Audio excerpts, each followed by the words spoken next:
I'm Harrison Graham. There is good news and bad news on the coaching front in the coaching carousel when it comes to the Chicago Bears and their assistant staffers being linked to other jobs. We will kind of break that all down in the latest here on today's show. Our next milestone here on the channel is 156,000 subs. You guys could continue to answer the bell. I'll put this channel pound for pound against any at Chat Sports right now with just the audience response over the last couple of months. You guys have been incredible. If you want free and daily Bears content throughout the offseason, we're going to be here. We're not missing a day, so lock us in and subscribe. It is free.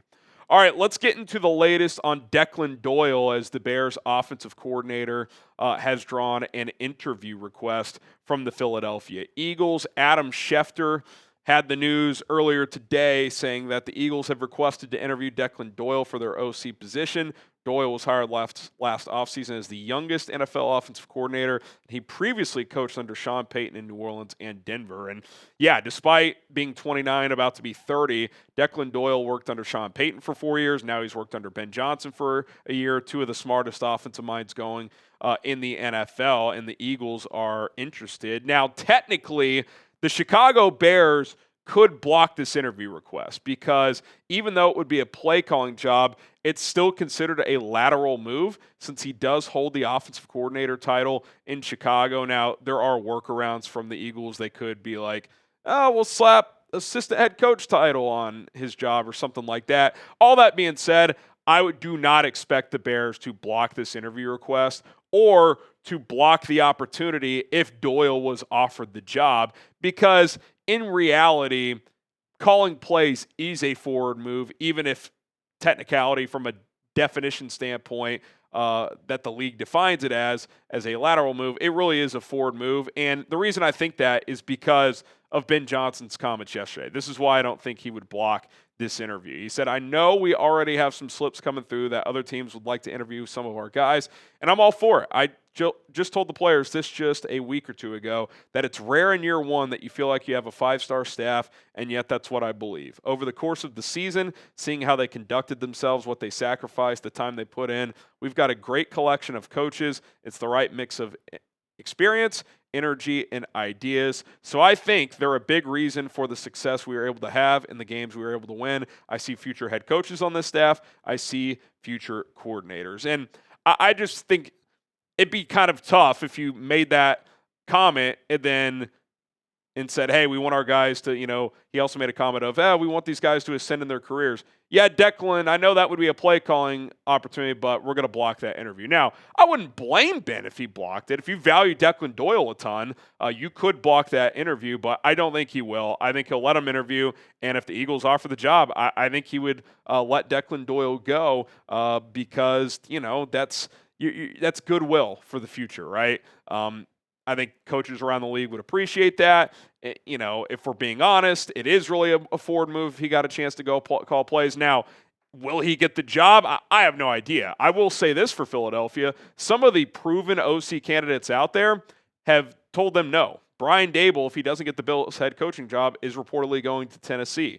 Mike McDaniel did not want to go to Philadelphia over the Chargers or even probably the Lions, although Detroit told McDaniel no for some other reason. There's been a couple of others as well. So, Philadelphia is kind of into its second-tier list of candidates, and Declan Doyle has entered that fray. So we'll see, A, when he interviews, assuming he does, again, if the Bears allow him to, and B, if he is a serious candidate. Would he want to work with Jalen Hurts? I'm not sure, but it would be very, very fascinating to see him be a 30-year-old play caller in that pressure cooker of a franchise if you are Declan Doyle. So I'd be fascinated to see it. I want him back, but the good news is Ben Johnson's the play caller. So, I love Declan Doyle, but he's replaceable if he goes elsewhere. Will Declan Doyle be back next season? Type Y for yes, type in for no. I think he's probably back. I doubt Philly ends up hiring him, but you never know. You have a good team, guys are going to be drawing interest elsewhere. We've seen that already with the Chicago Bears.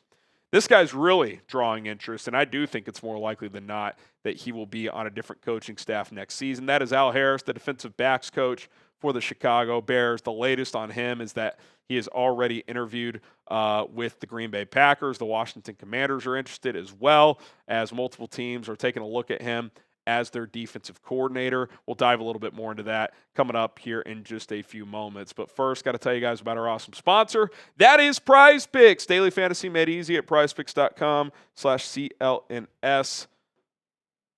Get going with PrizePicks today. The big game is almost here, and there's no better way to cash in during America's biggest sporting event than with PrizePicks, where it always feels good to be right. And since the big game is right around the corner, that also means it's your last chance to get into the football action before next season. So close the season outright with PrizePicks by getting $50 instantly in lineups when you play your first $5. PrizePicks is the only app that offers stacks, meaning you can pick the same player up to 3 times in the same lineup. If you want to pick more on your favorite quarterback's passing yards, rush yards, and touchdowns, now you can, all in the same lineup, only on PrizePicks. I got a 2-player lineup for this weekend. I took more on Matthew Stafford's pass attempts against Seattle. They've been throwing a lot recently, as we saw the other night. And I'll take Sam Darnold more than 7.5 rushing yards. A little concerned about the oblique. Maybe he won't run much, but typically he's good for a couple of key scrambles a game. $20 lineup to win $60. Download the PrizePicks app today. Use our code CLNS to get $50 in lineups after you play your first $5 lineup. That is code CLNS to get $50 in lineups after you play your first $5 lineup. PrizePicks. It is good to be right. Okay, Al Harris has interviewed with Green Bay. That took place on Wednesday. And then he will interview with the Commanders. They've requested him, I guess, unless he declines the interview, which I don't see why he would unless Green Bay offered him the job. That would probably take place this weekend, maybe Friday. We'll see. And I could see there being others being interested as well, especially as these head coach jobs get filled up. They're going to need to hire defensive coordinators too. So there's still a lot of potential opportunities out there for Al Harris, who, look, he's built quite the resume, right? His 4 years in Dallas, Dan Rogers had the note. They led the NFL in those 4 seasons with 72 in interceptions. I don't think that's a coincidence. And I think the reason it's not a coincidence is he leaves Dallas, and in his first year in Chicago, the Bears lead the NFL in interceptions with 23. Like 3 All-Pros under his tutelage. Trayvon Diggs, who's now a bum, but under Al Harris, who's very good. Deron Bland was not as good this year without Al Harris. And Kevin Byard's been good for a while, so I don't want to give Al Harris too much credit for him. But you know who I will give a lot of credit for with Al Harris? A guy like Nashawn Wright, being near the top of the NFL in takeaways this year. I think he had 8 total, 5 picks, created 3 fumbles as well, recovered 1 or 2 of them.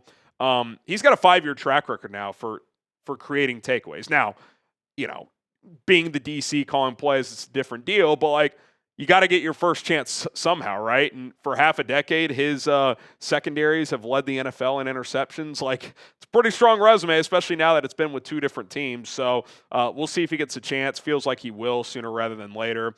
It would suck to see him go to Green Bay, but he did play there for 7 years. It wouldn't surprise us. I mean, let's be honest, he'd be dumb to not take that job if he got offered it. So I'm not going to rip him if that is the case. I'd rather see him in Washington, but, I wouldn't be shocked if he went to Green Bay. And if he gets offered the job, I fully expect him to take it. If you don't want Al Harris in Green Bay, or if you just hate the Packers in general like I do, get the FGBs going on in the comment section below. FGB, FGB. FGB. Hopefully Al Harris stays or ends up elsewhere. And then lastly, Eric Bieniemy, the running backs coach, he is leaving. It has become official in the last 24 hours that the Kansas City Chiefs are making him their offensive coordinator once again. And look, I think that speaks volumes that they're bringing him back after a few years away. He obviously did a hell of a job this year with DeAndre Swift and Kyle Monangai. Swift had a career year. Monangai was one of the best rookie runners in the NFL. He's a good football coach. He deserves to be an OC again. Quite frankly, I wouldn't be shocked in a few years if he got back in the head coach mix and got some interviews. And I think it speaks volumes, too, when Patrick Mahomes is fired up about it, him being back. And Travis Kelce, who many kind of assumed would retire, and could technically still retire, but had this to say on his podcast with his brother Jason, said, I can't wait to see him back in the building, man. He's one of my favorite coaches of all time. It's going to be awesome to see him back in the building. Doesn't sound like it. He's retiring to me. So they're pretty fired up to have him back. And look, yes, it stinks when you lose good coaches. That's the bad news. But the good news is you have good coaches and you have a head coach that people want to coach with. That's fantastic. Eric Bieniemy had no ties to Ben Johnson. Ben Johnson calls him up. Hey, you want to be my running backs coach? Let's do it. That's a hell of a hire, man. And it worked out well. So if you're another up and comer, or if you're looking to kind of, get your career back on track, taking this running backs coaching job would probably be pretty smart. So we'll see who that ends up being. Maybe it's Will Lawing, who Ben Johnson just hired from Boston College. But I think the Bears are in a good position moving forward with Ben Johnson as head coach and Dennis Allen as defensive coordinator, because those two guys aren't going anywhere.